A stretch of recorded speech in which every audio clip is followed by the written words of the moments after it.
जसविंदर पहलवान जी हमारे साथ में हैं, बली सेना के राष्ट्रीय अध्यक्ष। सर, बड़ी मेहनत कर रहे हैं आप। Thank you sir. आप देश भर में जा रहे हैं और इतने बड़े बड़े कार्यक्रम जो है वो हो रहे हैं, लोगों में क्रांति आ रही है, युवा जागृत हो रहा है, क्रांति आ रही है।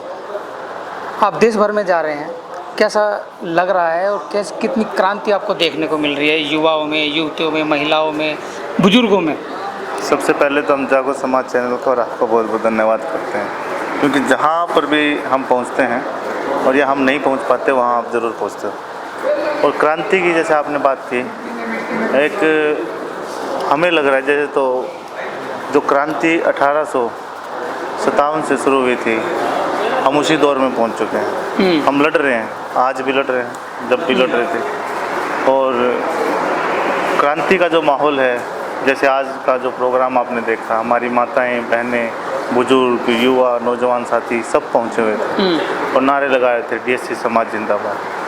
जो समाज बिखरा हुआ था वो अब संगठित होता हुआ नज़र आ रहा है और कुछ लोगों का बहम भी टूट रहा है, जो कह रहा था कि हम ही इनको लेकर चल रहे हैं, और बिल्कुल उल्टा था, हम उन्हें लेकर चल रहे थे। हम उन्हें ढो रहे थे, हम उन्हें नेता बना रहे थे, एमएलए, एमपी, मुख्यमंत्री हमने उन्हें बनाया। और उनका जो बहम है वो 21 तारीख को जो उन्होंने भारत बंद करने की कोशिश की, उसमें टूट गया। सक्सेस भारत बंद नहीं, नाकामयाब रहे। और फिर उन्होंने जो ये आईजी स्टेडियम में जो उन्होंने प्रोग्राम रखा, उसमें उन्होंने घुटने टेक दिए डीएससी के सामने कि हम डीएससी के पक्ष में हैं, और पूरी दुनिया ने देखा था कि वो कितने पक्ष में हैं।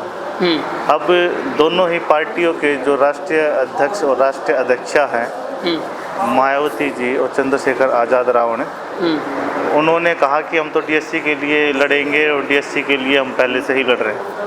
तो उनके बयान बदली होना, जो कह रहे थे हम सरकार के घुटने टिकाएंगे आईजी स्टेडियम में, वो खुद घुटने टेक के डीएससी समाज के सामने चले गए।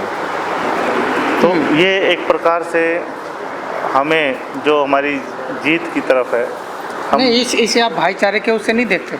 नहीं, भाईचारा हम कभी खराब कर ही नहीं रहे थे। नहीं, जो आप बता रहे स्टेडियम में जो घुटने टेके गए, आप ही कह रहे हैं कि घुटने टेके गए, आप इसे किस एंगल से ले रहे हैं? क्या वो आपसे डर गए, या फिर वो भाईचारे के उससे जो है वो अपना जो है ये कह रहे हैं कि हम वंचित समाज के साथ में हैं? नहीं, इसे मैं भाईचारा नहीं कहूँगा, क्योंकि मजबूरी में वो आए। अगर वो 1 अगस्त जब ये सुप्रीम कोर्ट के द्वारा फैसला आया, अगर वो तब से ही कहते कि जो आरक्षण में आरक्षण हुआ है, वर्गीकरण हुआ है, हम उसके पक्ष में हैं, अच्छा हुआ है, लेकिन उन्होंने जितनी जान उन्होंने लगानी थी उतनी जान उन्होंने लगाई, और उसमें जब वो विफल रहे, असफल रहे, वो उसको नहीं रोक पाए, तो उन्होंने कहा कि हम इसके लिए लड़ाई लड़ेंगे, हम इसको लागू करवाएंगे। तो इसका मतलब ये है कि वो हारे हुए लोग हैं। हारा हुआ अगर कोई खिलाड़ी आकर फिर बाद में कहे मैं तुम्हारे साथ हूँ, तुम अच्छा खेल ले, तो इसका मतलब ये नहीं है कि वो हमारे साथ था। वो हार कर बोल रहा है कि हम आपके साथ हैं, आप अच्छा खेल ले। वो एक बड़ाई कर रहे हैं, वो नेता हैं मंजे हुए। अगर अभी भी वो ये नहीं कहेंगे तो वो मिट्टी में मिला दिए जाएंगे उनके राजनीति। 11 तारीख को वाल्मीकि समाज के लोग भी पहुँचे हैं वहाँ पर उनके समर्थन में, पब्लिक में उन्होंने भीड़ की है, वो गांव-गांव जाकर प्रचार भी कर रहे थे कि आपको 11 तारीख को आना है, 11 तारीख को आना है। तो 11 तारीख में दिल्ली में स्टेडियम भी भरा गया। तो लेकिन लोग ये कह रहे हैं कि वाल्मीकि समाज से कोई आया ही नहीं है। जो दूसरे पक्ष के लोग हैं उन्होंने कहा वाल्मीकि समाज का एक भी नहीं है, और देखो उनके बगैर हमने स्टेडियम भर दिया। आपने भी ये पोस्टें देखी होगी, बयान भी सुने होंगे। तो फिर जो वाल्मीकि समाज के जो लोग आज भी भीम आर्मी के साथ में हैं, एएसपी के साथ में हैं, तो ये क्या मतलब आप वो क्या समझे इस बात को? देखिए, जो उनके साथ हैं उन्हें समझना चाहिए, और हम कैसे मान लें कि वाल्मीकि समाज उनके साथ नहीं था, क्योंकि रामलीला मैदान में जब परमिशन ली गई तो वो एक जो इन्होंने पद अधिकारी वाल्मीकि जाति का ही बनाया हुआ है फिलहाल, उनके लेटर हेड पे ली गई थी। और वो रामलीला मैदान की जो परमिशन है वो उन्होंने कैंसिल करवाई जैसे तैसे करके। फिर उन्होंने आईजी स्टेडियम का उन्होंने प्रोग्राम रखा। तो जब परमिशन वाल्मीकि समाज का जो पदाधिकारी उन्होंने रखा हुआ उसके लेटर हेड पे ली जा रही है, तो हम क्या समझे? दिल्ली में पूरा का पूरा नेतृत्व जो है वाल्मीकि समाज कर रहा है।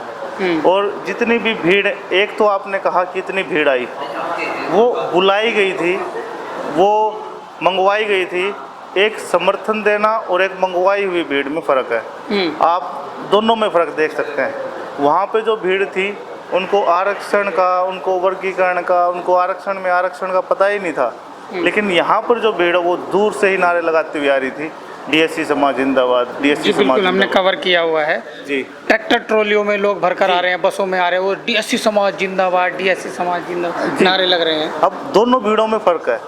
उन भीड़ को नॉलेज नहीं है, वो बुलाई गई है, वो कह रही है हम तो कांग्रेस के हैं कट्टर, कोई कह रहा हम बीजेपी के कट्टर हैं, कोई कह रहा हम किसी संगठन के कट्टर हैं। मतलब उनके उन एमएलए, उन पार्षदों ने, उन एमपीओ ने भी भीड़ को भेजा है जो चमार जाति के अदर पार्टियों में थे। मतलब बैक से सपोर्ट किया, बैक से पूरा सपोर्ट किया है। लेकिन यहाँ पे वो गरीब तबका था जो अपनी दिहाड़ी छोड़ के आया, जो खुद के पैसे से गाड़ियों में तेल डलवा के आया, खुद अपना खाना साथ में बांध के लाया।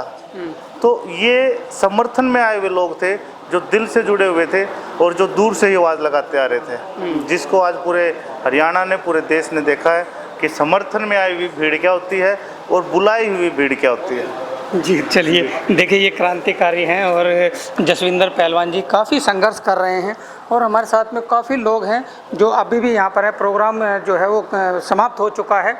जो जितने भी जन समर्थक लोग आए थे, जो गरीब लोग आए थे और सभी पढ़े लिखे सभी लोग यहाँ पर आज आए थे, प्रोफेसर आए थे, एडवोकेट आए थे और जो बैक से भी सपोर्ट करते हैं लोग, वो उनका भी समर्थन यहाँ रहा। बड़ी भारी तादाद में आज का ये सम्मेलन हुआ है, बहुत बड़ा। और इससे आप लोग जो सरकार है और जो पार्टियों के जो विरोधी लोग हैं, जो वंचित समाज के विरोधी लोग हैं, वो लोग अब इसको देख रहे होंगे और समझ रहे होंगे क्या अब उनके साथ क्या बीत रहा है, क्या उनकी राजनीति में अब फर्क आएगा, क्या उनके नेतृत्व में फ़र्क आएगा। जो ये लोग ये कहते थे कि हम ही नेतृत्व करते हैं और हम ही कर सकते हैं, जो दूसरे लोग हैं वो ना पढ़ सकते हैं ना लिख सकते हैं, वो सफाई करते हैं, वो अनपढ़ लोग हैं, वो आरएसएस के हैं, वो बीजेपी के हैं, अब वो लोग सोचने पर मजबूर होंगे कि आप लोगों ने क्या छेड़ दिया ऐसे लोगों को। तो चलिए जसविंदर पहलवान जी, बहुत अच्छा लगा। और विकास कांगड़ा जी पीछे हैं। विकास कांगड़ा जी का बहुत बड़ा जो है स्पीच हुआ और स्पीच में ये बड़े दहाड़े हैं, वहाँ पर हज़ारों की पब्लिक ने इनको बड़ा सराहा है और ये देश भर में ये लोग, जसविंदर पहलवान जी हैं और विकास कांगड़ा जी हैं और हमारे काफ़ी लोग हैं और देवीदास जी हैं, ये लोग भ्रमण पे लगे हुए हैं और लोगों को जगा रहे हैं। तो चलिए इसी के साथ मैं सुनील अंजाना, जागो समाज चैनल, आपका अपना चैनल। धन्यवाद।